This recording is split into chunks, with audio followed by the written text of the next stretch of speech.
ভগবান মনু বলছেন, তুমি এসেছিলে একা, যাবেও একা, পরপারে তোমার সাথী কেউ হবে না।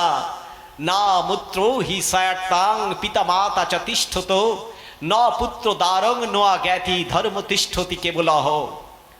তুমি যখন এই জগতে এসেছিলে একা, তুমি চলে যাবেও একা। তুমি যখন চলে যাবে তখন তোমার পুত্র কন্যা আত্মীয় স্বজন, তোমার পিতা মাতা জ্ঞাতি, তোমার সাথী, তোমার সম্পদ কিছুই তোমার সাথে যাবে না। একমাত্র তোমার সাথে যাবে কে জানো? ধর্ম। যদি তুমি ধর্মকে আশ্রয় করো তাহলে ধর্মই তোমাকে ঊর্ধ্বে নিয়ে যাবে। তাই শাস্ত্রে বলছেন, ধর্ম রক্ষিতা রক্ষতি, যিনি ধর্মকে রক্ষা করেন ধর্ম তাহাকে রক্ষা করে, যিনি ধর্মকে রক্ষা করেন না ধর্ম তাহাকে রক্ষা করে না। আমরা সকলে দেহ ধর্ম নিয়ে ব্যস্ত, আমরা সকলেই দেহ ধর্ম নিয়ে ব্যস্ত আছি। ভগবান বলছেন, তুমি পূর্বে জনিতে যখন ছিলে, যখন গাভী ছিলে, তখন তোমার একটি গরু ছিল, তোমার সঙ্গী ছিল, তোমার বাছুর ছিল, বাচ্চা ছিল, তোমার আহার ছিল, তোমার ভয় ছিল, তোমার জন্ম ছিল, তোমার মৃত্যু ছিল। তোমার এই জন্মেও নরাকার দেহে আহার নিদ্রা ভয় মৈথুন তোমার সব কিছু আছে, কিন্তু পারমার্থিক চেতনার, দিব্য চেতনার সাধন ভজনের দেহ পেয়ে যদি তুমি হরিকে সাধন ভজন না করলে, তাকে জানার চেষ্টা না করলে, বলে তাহলে এই নরাকার দেহ পেয়ে তোমার লাভটা কি? ভাগবতে ভাগবত আচার্য লিখছেন, দেখো না, একজন হাঁপড় কর্মকার যখন সেটাকে টানে, হাঁপড় টানে, বলে সে তো শ্বাস নেয়, বলে নির্জীব একটি পদার্থকে শ্বাস নিয়ে সে তো অনেক দা কোদাল খুন্তা কত কিছু তৈরি করে, আর তুমি সজীব হয়েও জগতের জন্য কিছু তৈরি করতে পারলে না, বলে তুমি তো নির্জীবের চেয়ে অধম। একটি বৃক্ষ তো হাঁটতে পারে না, চলতে পারে না, কথা বলতে পারে না, সেও তো 70 বছর বাঁচে, কিন্তু জগতের জন্য নিঃস্বার্থভাবে অক্সিজেন, কাষ্ঠ, ফুল ফল সব কিছু দান করে যায়। আর তুমি জগতের জন্য কিছুই করলে না, তুমি ভোগ করলে, তাই তো তুমি ভোগী, তাই তোমার বারংবার পতন হয়। আমরা বুঝতে পারছি কি? রাধে রাধে। ভক্ত অনেক লাগে না। রায় রামানন্দ গৃহে অনাদিরাদি গোবিন্দ পরতত্ত্ব সীমা কলির শ্রীমন চৈতন্য মহাপ্রভু যখন রায় রামানন্দ গৃহে ভাগবত কথা শোনার জন্য রায় রামানন্দকে বলেছিলেন, তখন কপাট বন্ধ করে দিয়েছিলেন দরজা। ভাগবত তত্ত্ব শুনতে এসেছিলেন কয়জন জানেন? মাত্র 4 জন। রায় রামানন্দ, স্বরূপ দামোদর, সিকি মাহতি, আর একজন নারী ছিল, তিনি হচ্ছেন মাধবী দাসী। রায় রামানন্দ ভোরের সময় প্রভুর কাছে জিজ্ঞেস করলেন, প্রভু সকলকে এই ভাগবতীয় তত্ত্ব দিলেন না কেন? প্রভু হাসিয়া কয়, তোমরা আমার রসংখ্য ভক্ত, অকৈতব ভক্ত, গুজ্জাতি গুজ্জ ভক্ত, এই ব্রহ্মতত্ত্বের জ্ঞান নেয়ার মতো ক্ষমতা তোমাদের আছে, তাই এই ব্রহ্মতত্ত্বের জ্ঞান তোমাদেরকে দান করিলাম, সকলেই নিতে পারে না। তাই গীতায় বারবার বলছেন, সহস্র সহস্র মনুষ্যের মধ্যে কদাচিৎ আমাকে জানার জন্য, আমাকে পাওয়ার জন্য কদাচিৎ কিছু ভক্ত ব্যাকুল হয়, ইহার মধ্যে কদাচিৎ ভক্ত যোগস্থ হয়, ইহার মধ্যে কদাচিৎ ভক্ত যোগস্থ হয়ে আমার কাছে ফিরে আসে, সকলেই নয়। আবার গীতায় বলছে, উৎক্রামন্তমপি ভুঞ্জানাম বা গুণানীতম বিমূঢ়া পশ্যন্তি অনুপশ্যন্তি জ্ঞানচক্ষুষুষা यतन्तो जगीन चैनम पश्यन्ति आत्मावस्थितम यतन्तोऽपि अकृत्वात्मानो नयनम पश्यन्ति अचेतोषुआ। বলে যে সকল মনুষ্যগণ মায়ার দ্বারা অবিকারী, যারা ব্রহ্ম চেতনায় উন্মুখ হয়নি, যারা জড় চেতনা নিয়ে, জড় আকাঙ্ক্ষা নিয়ে এই জীব জগতের সাথে মেতে আছে, পরমানন্দ স্বরূপ আমার ভিতরে তিনি অনুভব করতে পারে না, বলে তারা মূঢ়। কিন্তু যারা বুঝতে পেরেছেন এই দেহের আকার কি, দেহের বিকার কি, দেহের মধ্যে কে থাকেন, কাকে আশ্রয় করে সকল ইন্দ্রিয় চলে, বলে তিনি যোগস্থ হয়েছেন, তিনি সাধন ভজন করছেন, তিনি বুঝতে পেরেছেন ক্ষণিকের এই দেহকে কাজে না লাগাতে পারলে আগামী জীবনটা যদি আমি নরাকার দেহ না পাই, তাহলে তো আমার জীবনের সবই নিষ্ফল হয়ে যাবে। ঋষি খটাঙ্ক যখন জানতে পারলেন তিনি আর পৃথিবীতে থাকবেন না, 48 মিনিট পূর্বে তিনি যোগস্থ হলেন। তিনি চুপচাপ বিনম্র চিত্তে ঈশ্বরকে ডাকলেন। পরীক্ষিত মহারাজ, শাপিত রাজা, তিনি 7 দিন পূর্বে জানতে পারলেন তক্ষক নাগ তাকে দংশন করবে। তিনি সব কিছুকে ত্যাগ করে তীব্র বৈরাগ্যের অনুভূতি নিয়ে পুত্র জন্মেঞ্জয়ের কাছে সকল সম্পদকে প্রত্যার্পণ করে উনি একটি কুশাসন নিয়ে গঙ্গার তীরে এসে শুকদেব গোস্বামী প্রভুর কাছ থেকে প্রবচন শুনেছিলেন। তিনি তো জানতে পেরেছিলেন 7 দিন পূর্বে। মহাত্মা সাধক শ্রী শ্রী রামকৃষ্ণ ঠাকুর পরমংশদেব মা শারদাকে বলেছিলেন, শারদা আমার মুখে আর তৃপ্তি লাগে না, স্বাদ লাগে না। মা শারদা তখন নরেনকে ডেকে বলেছিল, তোর ঠাকুর মনে হয় আর 7 দিনের বেশি থাকবে না। ঠাকুর আগেই সিগন্যাল দিয়েছিলেন। ডক্টর মহানাম্রত ব্রহ্মচারী তিনি 3 দিন পূর্বেই বলেছিলেন তার ভক্তদের উদ্দেশ্যে, আমি অমুক তিথিতে অমুক সময় দেহান্তর প্রাপ্তি হবে, তাই তিনি চলে গিয়েছিলেন। পিতামহ ভীষ্ম তিনি সরসজ্জায় বলেছিলেন, যতক্ষণ উত্তরায়ণ না হবে ততক্ষণ পর্যন্ত আমার দেহান্তর প্রাপ্তি হবে না। 58 দিন সরসজ্জায় বায়ুকে তিনি রুদ্ধ করে রেখেছিলেন। আপনি আমি এই পৃথিবীতে এসেছি, আমি বলতে পারি কখন আমি যাব? কেউ বলতে পারছি না। কেন? আমাদের না আছে ধ্যান, না আছে জপ, না আছে তপ, না আছে অষ্টাঙ্গ যোগ, না আছে শুদ্ধা ভক্তি, না আছে প্রীতি, না আছে শ্রদ্ধা, না আছে অনুকম্পা, না আছে আকুলতা, না আছে ব্যাকুলতা, না আছে সমর্পণ, না আছে আমাদের ভিতরে অনন্যা ভক্তি। তাহলে ভগবান কি করে আমাকে কৃপা করবেন? কৃপা মানে করে পাওয়া। শুধু সাজলেই হবে না, শুধু আসলেই হবে না, এসে কি করতে হবে? ভক্ত ভগবানের সাথে একাত্মতা হওয়ার জন্য, একাত্মতা হওয়ার জন্য কি করতে হবে? ভাগবত কথাকে আস্বাদন করতে হবে। আস্বাদন করতে পারলেই মুক্তি। আর যদি আমি আস্বাদন না করতে পারি তাহলে কিন্তু আবার কি হয়ে যাবে? পতন হয়ে যাবে। হরে কৃষ্ণ হরে কৃষ্ণ কৃষ্ণ কৃষ্ণ হরে হরে, হরে রাম রাম রাম হরে হরে।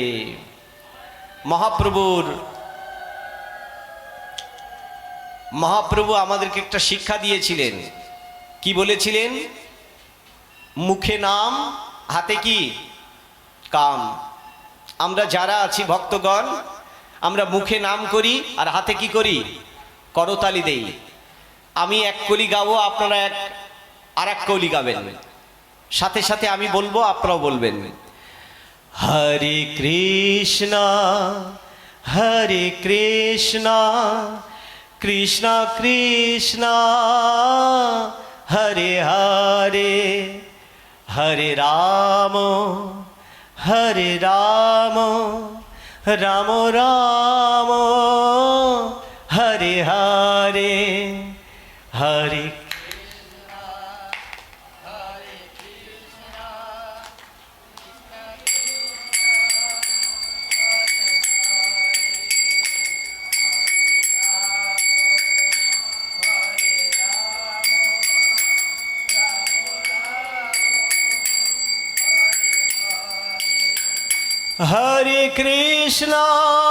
হরে কৃষ্ণ কৃষ্ণ কৃষ্ণ হরে হরে, হরে রাম রাম রাম হরে হরে। জোরে হরে কৃষ্ণ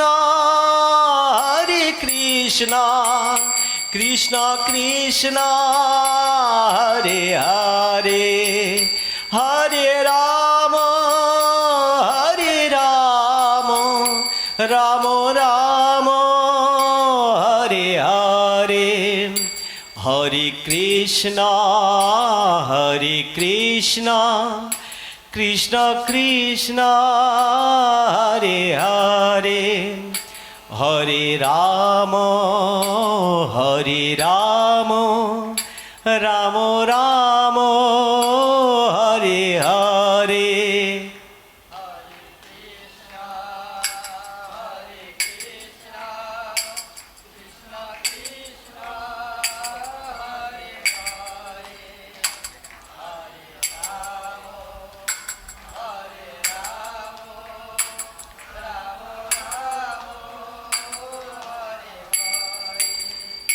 হরে কৃষ্ণ কৃষ্ণ কৃষ্ণ হরে হরে, হরে রাম রাম রাম হরে হরে।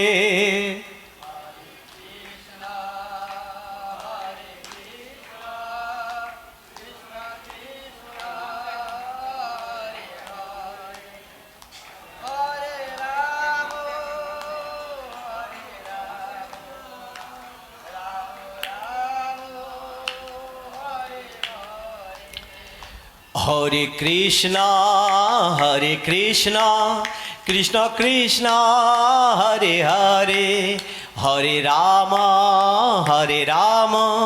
রাম রাম হরে হরে। হরে কৃষ্ণ কৃষ্ণ কৃষ্ণ হরে হরে, হরে রাম রাম রাম হরে হরে। প্রেম से बोलो निताय गौर सीतानाथ प्रीति प्रेमानंदे हरि हरि बोलो। একটা মার্জনা করবেন, শুধুমাত্র আপনাদের এলাকার ছেলে, এলাকার মানুষ হিসেবে একটা অধিকার নিয়ে কথা বলছি। আপনাদের আশীর্বাদে বাংলাদেশের বহু প্রান্তে যাওয়ার সৌভাগ্য হচ্ছে। হ্যাঁ, আমাদের সাতক্ষীরা থেকে অনেক মানুষ যায়, বিল্লমঙ্গল দা যান, বা আমি যাই, বা আরও কিছু ব্যক্তি হয়তো যান।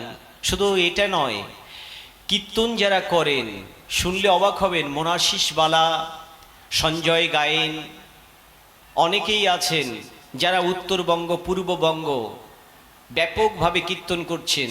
যদি পদাবলী কীর্তন বলেন, ঝর্ণাদি বলেন, হরিদাস দাদা বলেন, আশালতা বলেন, এই বাইরে গেলে হাজার হাজার ভক্ত, ভক্ত সেখানে ভক্তি ভাবনা, বিনম্রতা, শ্রদ্ধা, তারা বলে এই দক্ষিণ বাংলার প্রশংসা তারা করে। কিন্তু অত্যন্ত দুঃখের বিষয়, আমাদের এই দক্ষিণ বাংলায় ভাগবতের যে প্রীতি, বিশেষ করে আমরা যারা সাতক্ষীরায়, আমার ডিস্ট্রিক্ট তো সাতক্ষীরা, এই বাবুলিয়া আমার গ্রামের বাড়ি, তার মানে আমি এলাকার মানুষ যদি থাকি সাতক্ষীরায়। কিন্তু সাতক্ষীরার এই ডিস্ট্রিক্টের মধ্যে ভাগবতকে যেমন করে নিষ্কণ্টক ভালোবাসা, ভাগবতে যেমন প্রেম দিয়ে শোনা, শ্রবণ করা, কীর্তন করা, মনন করা, বিহ্বল হয়ে যাওয়া, চিদাকাশে চৈতন্যের সাক্ষাৎ পাওয়ার জন্য যে বিনম্র চিত্তে শ্রবণ করা, এই ভাবনাটা কিন্তু আমার সাতক্ষীরায় খুবই কম। এটি খুবই আমার ব্যথা লাগে যে কেন এটি।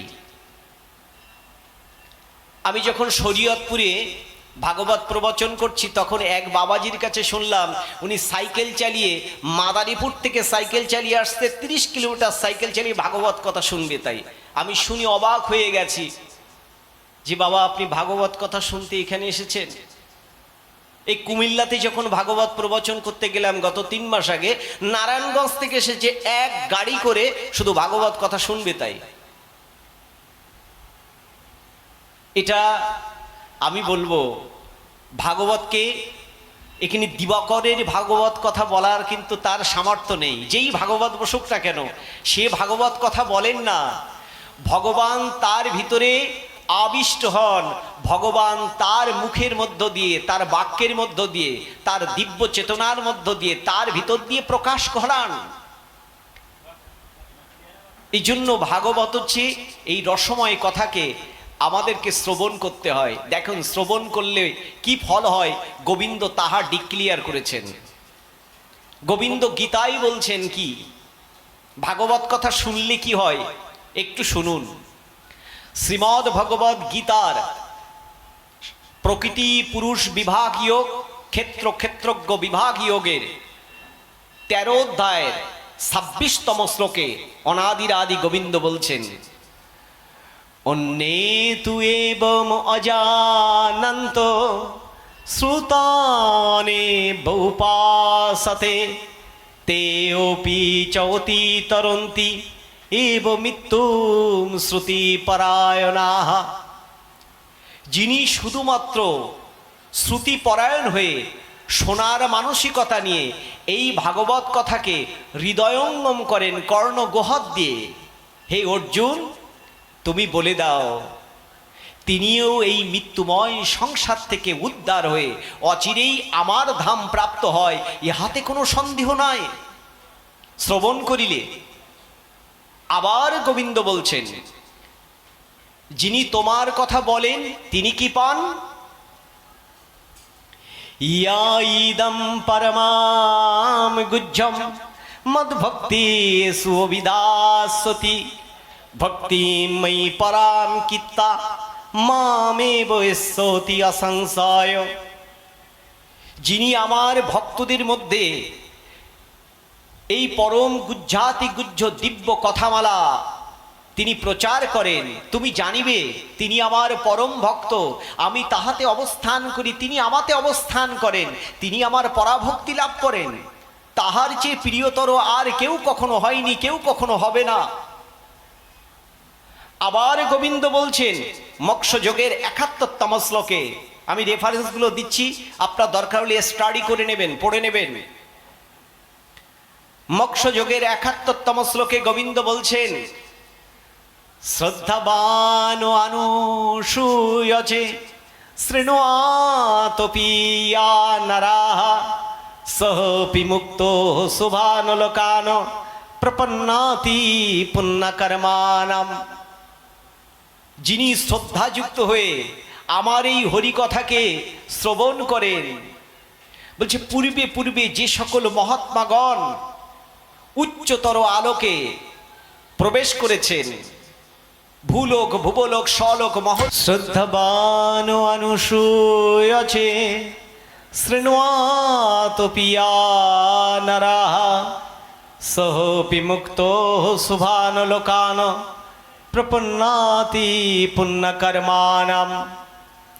যিনি শ্রদ্ধাযুক্ত হয়ে নিরন্তর আমার এই হরিকথাকে শ্রবণ করেন, পূর্বে পূর্বে যে সকল মহাত্মাগণ উচ্চতর আলোকে গমন করেছেন, হে জীবগণ তোমরা যখন ভৌত দেহ পরিত্যাগ করবে তখন তোমাদের স্থান সেই আলোকেই হবে। ভাগবতে কি বলছেন?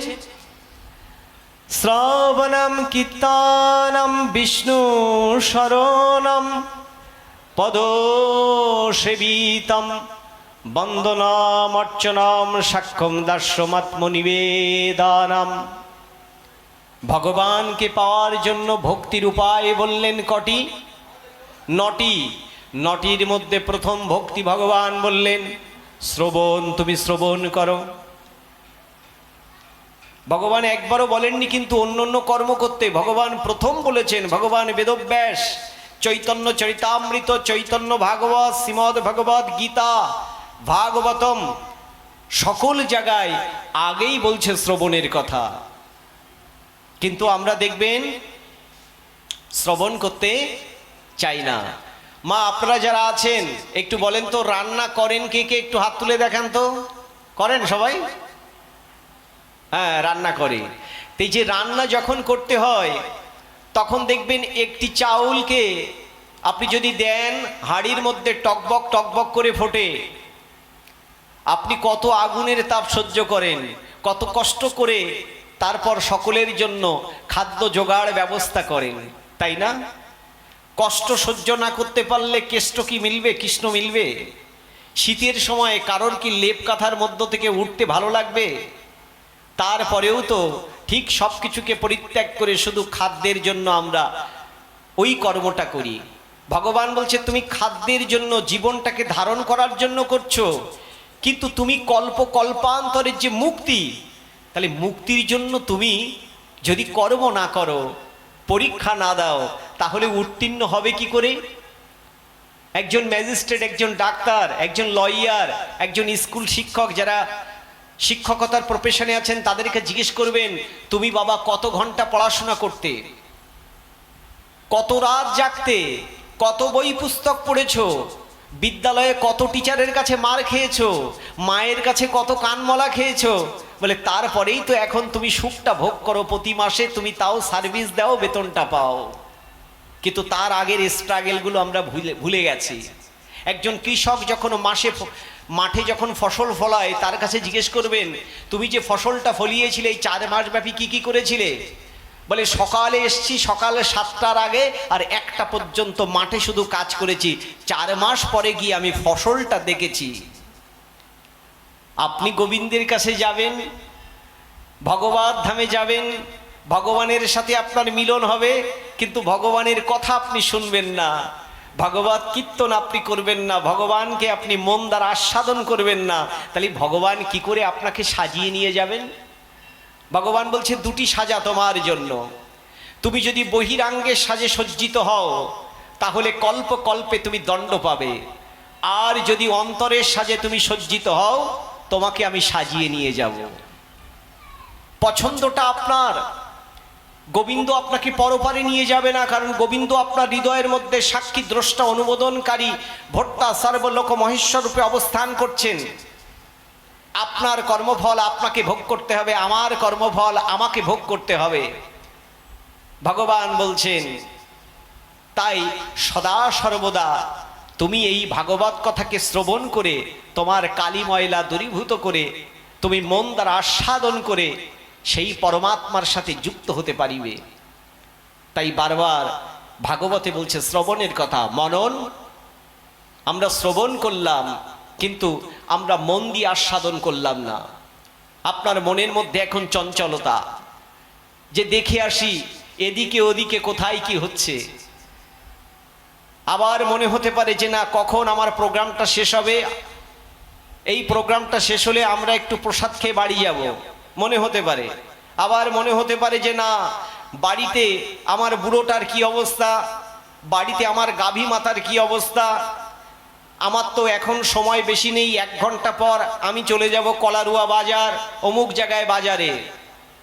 মন যদি ওই জায়গায় চলে যায়, ভগবান বললেন, মন তোমার প্রকৃত বন্ধু, মন তোমার প্রকৃত শত্রু, বলে মনকে ব্রহ্মচেতনায় যুক্ত করো। কি বলছেন? অনাদির আদি গোবিন্দ অর্জুন যখন যুদ্ধ করতে আসছে রণাঙ্গনে, তখন অর্জুন তীর ধনুকটাকে সব সমর্পণ করলেন। বললেন, হে বাসুদেব কৃষ্ণ, আমার পক্ষে যুদ্ধ করা সম্ভব নয়, আমি কার সাথে যুদ্ধ করব? পিতামহ ভীষ্ম, যিনি কোলে পিঠে করে মানুষ করেছেন, গুরু দ্রোণাচার্য, যার অনুকম্পায় আমি শ্রেষ্ঠ ধনুর্ধর, কুলের আচার্য কৃপাচার্য, আমার মামা শাল্য, ভ্রাতা ভ্রাতুষ্পুত্র, কার সাথে যুদ্ধ করব? আমার রাজ্যের কোনো প্রয়োজন নেই।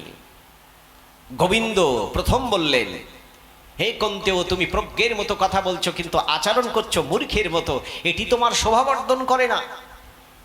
অর্জুন তারপরও গান্ডীব ধরছে না।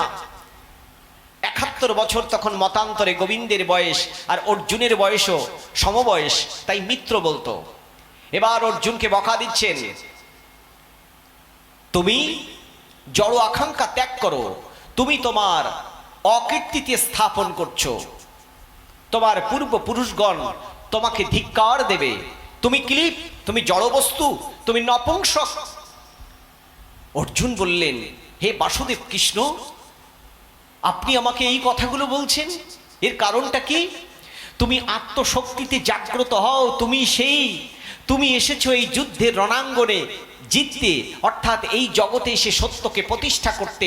তুমি সেই ব্রহ্মের স্বরূপ, তুমি তাকে জানো। তার জন্য বারবার গোবিন্দ তার ভিতরে আঘাত করছেন কথা দ্বারা, বাক্যবাণ দ্বারা। এই জন্য ভগবান বলছেন, ভগবানকে জিজ্ঞেস করছেন, ভগবান যখন স্তরে স্তরে উন্নীত করলেন, 6ষ্ঠ অধ্যায়ের 34তম শ্লোকে আবার অর্জুন জিজ্ঞেস করছেন কৃষ্ণকে, চঞ্চল হি মন কৃষ্ণ প্রমাথি বলবত দৃঢ়ম তস্যে আহম নিগ্রহম মন্যে বায়ুইব সুদুষ্করম। হে কৃষ্ণ, মন অতি চঞ্চল, বায়ুকে নিয়ন্ত্রণ করা যায় কিন্তু মনকে নিয়ন্ত্রণ করা অতীব কঠিন ব্যাপার। আমি আমার মনকে কি করে আমি নিয়ন্ত্রণ করিব? গোবিন্দ বলছেন, বক্তা গোবিন্দ, অনাদির আদি গোবিন্দ,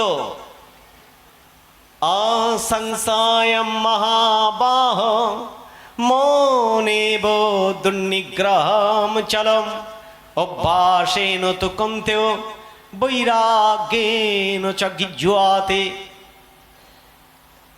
তুমি পুনঃ পুনঃ অভ্যাস করো ধ্যেয় বস্তু দ্বারা, এই ব্রহ্মতত্ত্বের জ্ঞান দ্বারা, গীতার জ্ঞান দ্বারা, ভাগবতের জ্ঞান দ্বারা।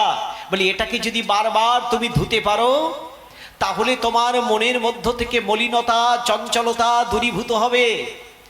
বলে দেখো না, গাভী মাতা যখন সে ঘাস খায়, পাতা খায়, সে যখন আবার বাড়িতে চুপচাপ শুয়ে থাকে, আবার সে জাগর কাটে।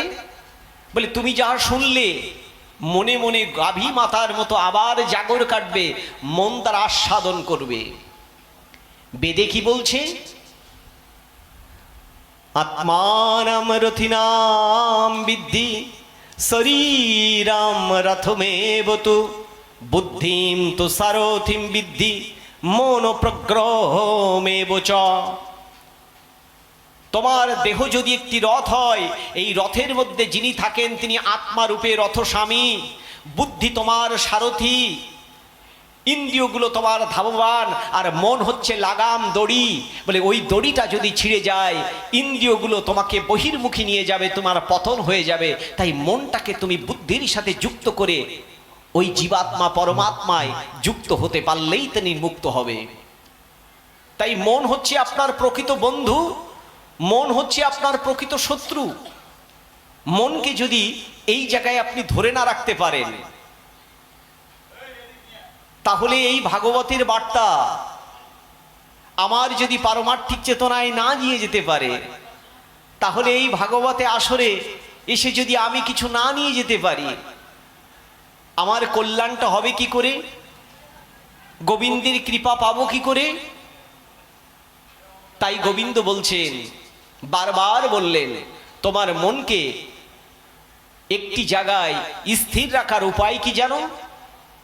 বলছে তুমি সাধু সঙ্গ করো। সাধু সঙ্গ, সাধু সঙ্গ সর্বশাস্ত্রে কয়, লবে মাত্র সাধু সঙ্গ সর্বসিদ্ধি হয়। তুমি যখন সাধুদের সঙ্গ করবে, তখন তিনি হচ্ছেন মহাশক্তি, তাহার ভিতরে রয়েছে ভক্তি তত্ত্ব, তার ভিতরে রয়েছে জ্ঞানের পরাকাষ্ঠা, তার ভিতরে রয়েছে চম্বুক শক্তি। যখন তাহার সঙ্গ করবে, তখন তোমার যে কুসঙ্গের যে দোষ ছিল, সেই দোষ তোমার রহিত হবে। সাধু চিনব কি করে? বলে সাধু চেনার উপায় হচ্ছে যিনি আমার কথা বলেন। সাধু চিনব কি করে? যিনি হরিনাম করেন। সাধু চিনব কি করে? যিনি আমার গুণকীর্তন করেন। সাধু চিনব কি করে? যার ভিতরে অনন্যা ভক্তি, যিনি গীতা ভাগবত পড়েন। বলে তুমি সঙ্গটা করবে তার। বলে তাহলে তোমার মন স্থির হবে। এই অস্থির মন কেন? আমরা ম্যাক্সিমাম যারা এখানে রয়েছি, দেখবেন রাধে রাধে, আমার একটি বারও এখানে বলা লাগতো না আপনারা আসুন, মার্জনা করেন, ক্ষমা চেয়ে বলছি। যদি আজকের আমরা বাবাজিরা বা এখানে যারা ছিলেন, যদি একটা যাত্রার মঞ্চ তৈরি করতাম এবং টিকিট যদি করতাম 50 টাকা 100 টাকা, আপনি জানেন আশেপাশের হাজার হাজার মানুষকে জায়গা দিতে পারতেন না আপনি। সত্য কিনা? তার মানে কি? ভগবান অখিল পরতত্ত্ব সীমা, তার ব্রহ্মচেতনার জ্ঞান ওই সময়, তদানীন্তন সময়, সেখানেও কিন্তু কৃষ্ণ সেই জ্ঞান কাউকে দিতে পারেনি, মাত্র একজনকে দিয়েছিলেন, অর্জুনকে। ধ্বজার উপরে ছিলেন হনুমানজি, আর কাটা মুন্ডু নিয়েছিলেন বর্বরিক। সঞ্জয় অনুভব করেছিলেন, অন্ধ ধৃতরাষ্ট্রকে ব্যক্ত করেছিলেন, সকলেই নিতে পারেনি। ভগবান সায়ান্নে এসে যখন ভাগবতের জ্ঞান দিচ্ছেন, তখন মাত্র দর্শক একজন। তিনি কে? উদ্ধব, একজন। চৈতন্য মহাপ্রভু যখন ভাগবত তত্ত্ব দিচ্ছেন, তখন মাত্র 4 জন। শুকদেব গোস্বামী যখন ভাগবত প্রবচন করছেন, তখন মাত্র 1 জন, পরীক্ষিত। অনেকে চলে গেছে, অনেকে উঠে গেছে, অনেকে শোনেননি। কিন্তু যিনি সর্পজাত গ্রহ, মানে শাপিত যিনি ব্যক্তি, যার অধপতিত হবে আত্মা, কিন্তু শ্রদ্ধা যুক্ত হয়ে ভাগবত কথা মন দিয়ে আস্বাদনের ফলে যখন প্রথম তক্ষক নাগ দর্শন করলেন, সেই তটে বহু মহাত্মারা ছিলেন, কেউ আগে দিব্যধাম পাননি, কিন্তু শ্রদ্ধা যুক্ত হয়ে হরিনাম শ্রবণের কারণে, মননের কারণে পরীক্ষিত মহারাজ সবার আগে ব্রহ্মরন্ধ্র ভেদ করে ঊর্ধ্বগামী হলেন। তাই শাস্ত্রে বলছেন শাস্ত্রকে কখনো অশ্রদ্ধা করবে না, কারণ যিনি শাস্ত্রের রচনা করেছেন তিনি হচ্ছেন স্বয়ং গোবিন্দ। তাই গোবিন্দের এই শাস্ত্র কথাকে অত্যন্ত নিবিষ্ট চিত্তে, অত্যন্ত একাগ্রভাবে মন দ্বারা আস্বাদন করতে হবে। কারণ মন হচ্ছে কল্পতরু বৃক্ষ, এই মনের মধ্যে আপনি যাহা বপন করবেন, এই মন আপনাকে সেই জায়গায় নিয়ে যাবে। কালকে রাত্রে আপনি বলেছিলেন আজকে আমাকে এই জায়গায় যেতে হবে, নামাচার্য প্রভু হরিদাস ঠাকুরের ভিটায় যেতে হবে, তাই আপনি এসেছেন।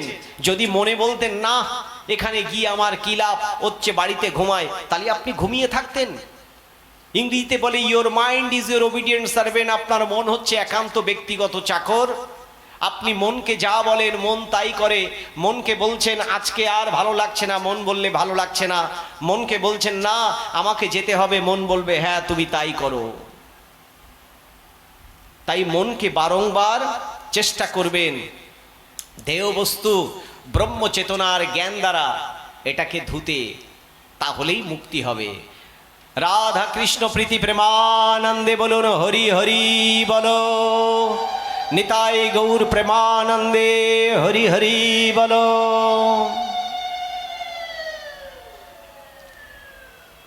শ্রী শ্রী রামকৃষ্ণ ঠাকুর দক্ষিণেশ্বর কালীঘাটে আছেন। এক ছোট্ট বাচ্চা ছুটতে ছুটতে এসে বলছেন ঠাকুর তুমি কি ঈশ্বর দেখেছো? আমি শুনেছি তুমি নাকি ঈশ্বর দেখো। ঠাকুর বলছে কই, প্রতিদিন তো তার সাথে আমার দেখা হয়। তখন বলছে প্রতিদিন ঠাকুর তুমি দেখো, তা তুমি আমাকে ঈশ্বর দেখাতে পারবে? 9 বছরের বাচ্চা ঠাকুরকে বিশ্বাস করে বলছে দেখ আমি যখন গঙ্গার ঘাটে আমি স্নান করতে যাব তুই আমার পশ্চাতে আসবি। ঠাকুর নদীর ঘাটে গঙ্গার মধ্যে যখন গলা সমান জলে গেছে, বাচ্চাটাও গলা সমান জলে গেছে। এবার বাচ্চাটা ছোট বাচ্চা, বাচ্চাটাকে চুবিয়ে ধরেছে ঠাকুর। বাচ্চাটার সমগ্র শরীর সব নীলবর্ণ হয়ে গেছে ঠান্ডার সময়। ক্ষণিক পর বাচ্চাটাকে উপরে তুলে, বাচ্চা কাঁপছে।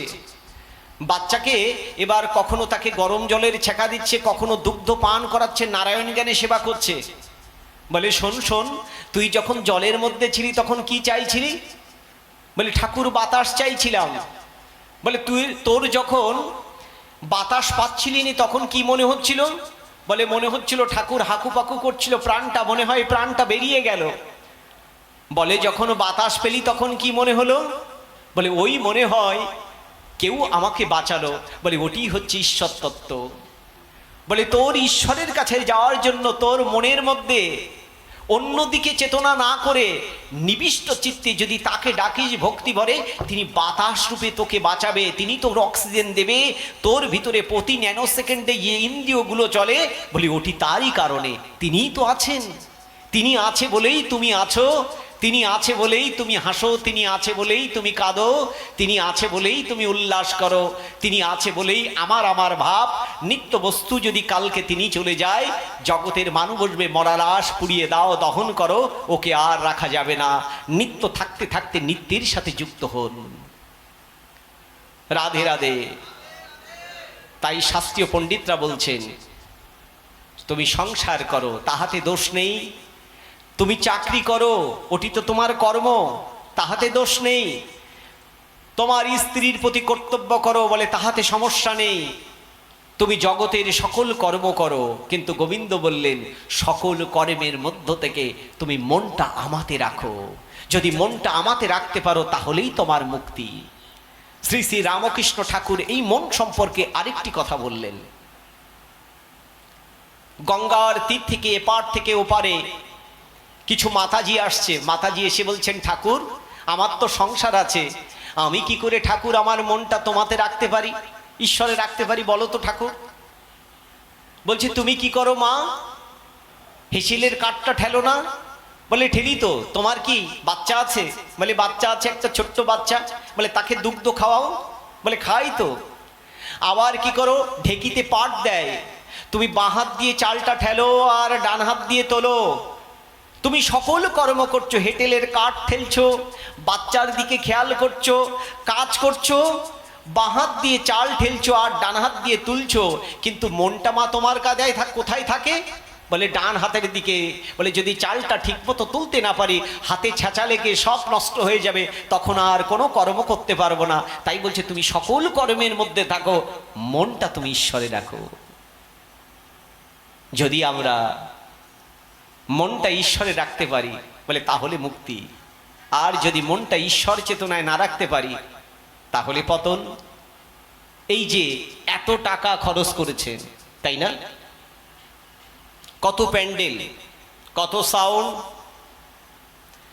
কত এখানে দেখেন কত মানুষ আসবে, বক্তা আসবে, কীর্তনের দল আসবে, কালকে অধিবাস হয়ে গেছে। এই যে এত টাকা খরচ হচ্ছে, ভক্তরা দিচ্ছে, সকলে মিলে করছে, এর উদ্দেশ্য কি? একটি উদ্দেশ্য, ভগবৎ প্রাপ্তি, ভগবানের কৃপা পাওয়া, ভগবানের সাযুজ্য পথ লাভ করা। কল্প কল্পান্তরের আমার যে কালী ময়লা, সেটি দূরীভূত করার জন্য এই অনুষ্ঠান। সেই অনুষ্ঠান থেকে আমি কি নিতে এসেছি? আপনি বা কি নিতে এসেছেন? আমি কি নিয়ে যাব? আমি নিয়ে যাব এখান থেকে ভক্তি, শ্রদ্ধা, জ্ঞান, ব্রহ্মচেতনা, এটি নিয়ে যাব এখান থেকে। যদি সেখান থেকে কিঞ্চিত প্রসাদ রূপে নিতে পারি, তাহলেই আমার মুক্তি।